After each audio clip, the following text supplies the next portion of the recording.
నమస్తే, నేను మీ అశ్విని కుమార్. ప్రతిపక్ష నాయకుడు హద్దులు దాటారా? ఎలక్షన్ కమిషన్ని వార్నింగ్ ఇస్తున్నారా?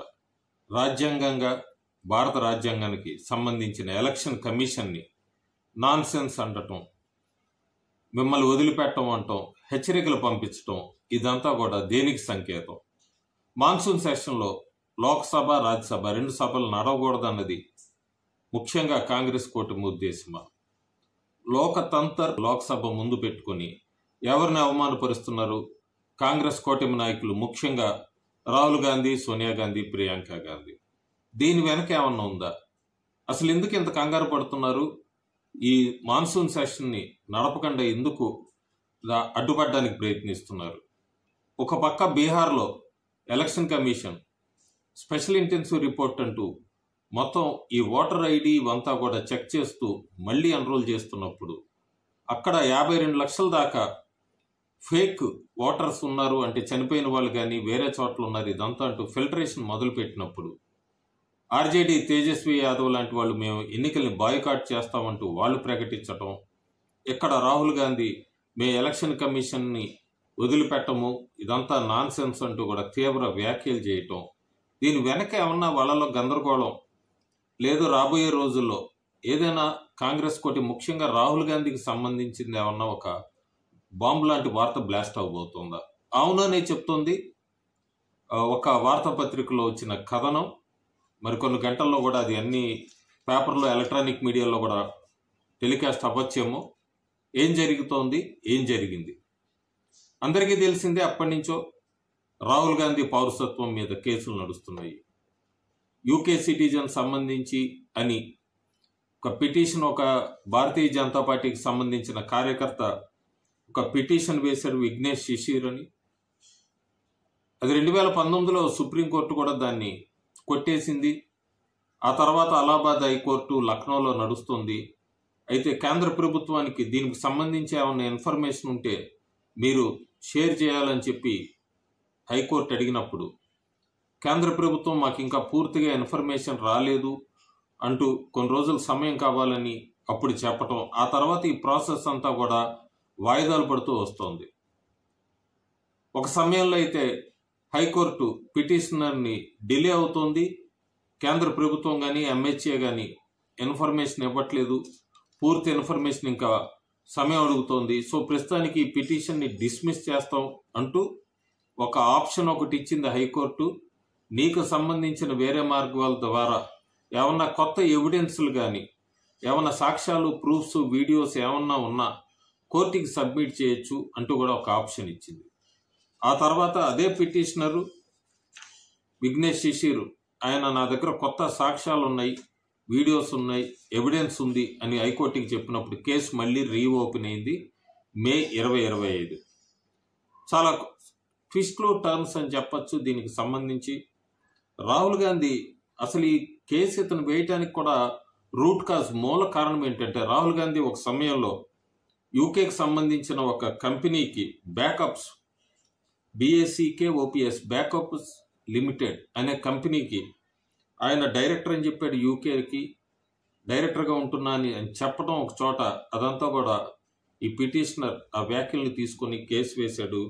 ఎందుకంటే అక్కడ దానికి సంబంధించి ఆ కంపెనీకి సంబంధించి రాహుల్ గాంధీ బ్రిటిష్ సిటిజన్గా డిక్లేర్ చేసుకున్నాడు తనకి తానని, దాన్ని తీసుకొని పిటిషన్ వేయటం, మళ్ళీ కేసు రీఓపెన్ అవటం, ఇదంతా మొదలైంది. ఈ ప్రాసెస్ అంతా నడుస్తున్నప్పుడే ఎవరో కూడా రాహుల్ గాంధీ తరఫున అప్పుడు దీనికి సంబంధించి సీనియర్ న్యాయవాది కాంగ్రెస్ పార్టీకి సంబంధించిన వాళ్ళు ఎవరు కూడా ముందుకు రాలేదు. ఎవరు దీని గురించి రాహుల్ గాంధీ తరఫున వాదించడానికి కూడా ముందుకు రాలేదు. అప్పుడే పొలిటికల్ సర్కిల్స్లో ఒక రకమైన చర్చ కూడా మొదలైంది. ఎలక్షన్ కమిషన్స్ రూల్స్ చాలా ఉంటాయి. డ్యూయల్ సిటిజన్షిప్ ఉంటే కనుక పోటీ చేసే అర్హత ఉండదు భారతదేశంలో. ఇమీడియట్ ఎఫెక్ట్గా ఎంపీ ఆ స్థానాన్ని కోల్పోవాల్సి ఉంటుంది. ఇవన్నీ అందరికీ తెలిసిన విషయమే. ప్రస్తుతానికి హైకోర్టు దీన్ని December 19, 2024 justice Rajan Rai, justice Omprakash Shukla వీళ్ళందరూ కూడా, అడిషనల్ సాలిసిటర్ జనరల్ సూర్యబం పాండే వీళ్ళందరినీ కూడా MHA ministry of home affairs నుంచి ఈ ఎలిగేషన్స్ సంబంధించిన మొత్తం డీటెయిల్స్ అంతా తీసుకురమ్మని చెప్పి అడిగారు. యూకే బ్రిటిష్ గవర్నమెంట్ని రిక్వెస్ట్ చేయమని చెప్పారు. అలాగే ఇండియన్ ఎంబసీ, లండన్లో ఉన్న ఇండియన్ ఎంబసీని కూడా డీటెయిల్స్ రాహుల్ గాంధీకి సంబంధించిన సిటిజన్షిప్, పాస్పోర్ట్ ఇవన్నీ కూడా కలెక్ట్ చేయమని చెప్పారు. ఆ ప్రాసెస్ అంతా నడుస్తున్న సమయంలోనే ఎప్పుడు ఎవరైతే పిల్ వేశారో అతను RTI కేసు కూడా RTI మీద అప్లై చేశాడు. యూకే ఎంబసీకి సంబంధించి చాలా ఇంపార్టెంట్ డెవలప్మెంట్ ఎమర్జ్ అయిందని చెప్పచ్చు. ఈ లాంగ్ స్టాండింగ్ కాంట్రవర్సీకి అంతా కూడా యూకే గవర్నమెంట్ అఫీషియల్గా ఈ రాహుల్ గాంధీకి సంబంధించిన పాస్పోర్టు, సిటిజన్షిప్ డీటెయిల్స్ భారత ప్రభుత్వానికి అట్లాగే MHAకి షేర్ చేసింది. అట్లాగే పిటిషన్ వేసిన వ్యక్తికి కూడా షేర్ చేసింది. RTI పిటిషన్ వేసిన వ్యక్తికి కూడా. ఈ డెవలప్మెంట్ చాలా రాబోయే రోజుల్లో ఒక పెద్ద టర్న్ తీసుకోబోతోందని చెప్పచ్చు. ఎందుకంటే దాని ప్రకారం చూసుకుంటే కనుక రాహుల్ గాంధీ బ్రిటిష్ పాస్పోర్టు ఉన్నట్టు చూపిస్తోంది. ఆ పాస్పోర్ట్లో బ్రిటిష్ సిటిజన్గా చూపిస్తోంది. అతను ఇంకా యునైటెడ్ కింగ్డమ్ సిటిజన్షిప్ అన్నదే క్లియర్గా చూపిస్తోంది ఆ పాస్పోర్ట్లో. సో ఇప్పుడు దీనికి సంబంధించి విఘ్నేష్ శిశిర్ ఈయన ఏమంటున్నారంటే, తక్షణమే ఇవన్నీ నేను కోర్టులో సబ్మిట్ చేస్తాను, ఎందుకంటే ఇదంతా నేషనాలిటీకి సంబంధించిన సిగ్నిఫికెంట్ మ్యాటరు. నేను లక్నో హైకోర్టుకి ఇవన్నీ కూడా నేను సబ్మిట్ చేస్తాను, సబ్మిట్ చేసి మీరు తగు చర్యలు తీసుకోవాల్సిందికంటూ కూడా లక్నో హైకోర్టుకి ఆయన అప్రోచ్ కాబోతున్నారు. మరి కొన్ని రోజుల్లోనే ఆయన అప్రోచ్ కాబోతున్నారు లక్నో హైకోర్టుని. ఇప్పుడు అందరికీ కూడా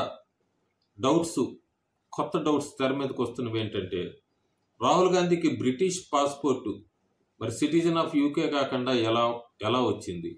ఒకవేళ సిటిజన్ ఆఫ్ యూకే అనుకుంటే ఆయన 180 రోజులు మించి వేరే దేశంలో ఉండటానికి లేదు. 180 రోజులు దాటిందంటే మళ్ళీ ఒకసారి ఆయన యూకేలో ల్యాండ్ అవ్వాలి. అందుకే ఎక్కువగా ఈ మధ్య ఆయన యూకేకి వెళ్తున్నారా, ఏదో ఒక సమ్మిట్ అనో ఏదో అని చెప్పి కల్చరల్ ఇంటరాక్షన్స్ అనో దీని తరఫున ఆయన 6 నెలలకు ఒకసారి యూకే వెళ్తున్నారా, దానికి ఏమన్నా సంబంధం ఉందా? ఇవన్నీ కూడా ఇప్పుడు ప్రస్తుతం తెర మీదకి వస్తున్నాయి. ఒకవేళ కనుక ఆ పత్రిక కథనంలో వచ్చింది ఇదంతా కనుక ఆ పాస్పోర్ట్ నిజంగానే యూకే భారత ప్రభుత్వానికి షేర్ చేసి ఉంటే, పిటిషనర్ కూడా నాకు కూడా షేర్ చేశారంటున్నారు, ఇవన్నీ కోర్టులో సబ్మిట్ చేసి ప్రూవ్ అవుతే కనుక రాహుల్ గాంధీ ప్రతిపక్ష నాయుడు కాదు, ఎంపీ హోదా కోల్పోతాడు. అంతేకాకుండా భారతదేశంలో ఎంపీగా కాదు ఏ ఎన్నికల్లో కూడా పోటీ చేయడానికి అనర్హుడు. చూడాలి మనం కొన్ని రోజుల్లో ఈ కేసుని కోర్టు సాగదీస్తుందా, లేదా అతను క్లియర్గా యూకే గవర్నమెంట్ ఇచ్చిన ఈ సాక్ష్యాలని కోర్టు తీసుకుంటుందా, పరిగణనలోకి తీసుకొని ఇమీడియట్ ఎఫెక్ట్గా అతని ఎంపీ పదవిని ఇవన్నిటిని రాజీనామా చేయమని కోరుతుందా, ఎలక్షన్ కమిషన్కి డైరెక్షన్స్ పంపిస్తుందా, ఇవన్నీ మనం వేచి చూడాలి. ప్రస్తుతానికి రాహుల్ గాంధీలో అయితే గందరగోళంలో ఉన్నాడా, ఆయన కంగారు పడుతున్నాడు అన్నది క్లియర్ కనబడుతుంది. అందుకే ఎలక్షన్ కమిషన్ మీద తీవ్ర విమర్శలు చేస్తున్నాడు తీవ్ర పదజాలంతో. అట్లాగే లోక్సభని 2 సభలు కూడా నడవకుండా ఏదో రకంగా ఆపరేషన్ సింధూర్ గురించి కేంద్ర ప్రభుత్వం మేము 16 గంటల వరకు డిబేట్ చేస్తామని చెప్పినా కూడా దాని గురించి, అట్లాగే ఎలక్షన్ కమిషన్ ఆగస్టు 1 నుంచి సెప్టెంబర్ 1 దాకా మీకు ఏ రకమైన అనుమానాలు ఉన్నా కూడా బీహార్కి సంబంధించి క్లారిటీ తీసుకోవచ్చు. ఎందుకంటే 1,50,000 మంది బూత్ లెవెల్ ఆఫీసర్స్, అట్లా బూత్ లెవెల్ ఏజెంట్స్ అన్ని పార్టీలకు సంబంధించిన వాళ్ళు కూడా పనిచేస్తున్నారు. మీకు ఏ అనుమానాలు ఉన్నా 30 రోజుల్లో మీరు అప్లై చేసుకోవచ్చు, నివృత్తి చేసుకోవచ్చు అని చెప్తున్నప్పటికీ కూడా లోక్సభలో ఈ గొడవలు సృష్టించటం, సభ జరగకుండా అడ్డుపడటం, దానికి ఇప్పుడు ఈ UK government Rahul Gandhi citizenship అని డిక్లేర్ చేసి ఒక RTI ద్వారా అతను పాస్పోర్ట్ కాపీని పంపించడం ఏమన్నా సంబంధం ఉందా అన్న అనుమానం అయితే ప్రస్తుతం రాజకీయ సర్కిల్లో బాగా తిరుగుతుంది ఈ వార్త. Thank you.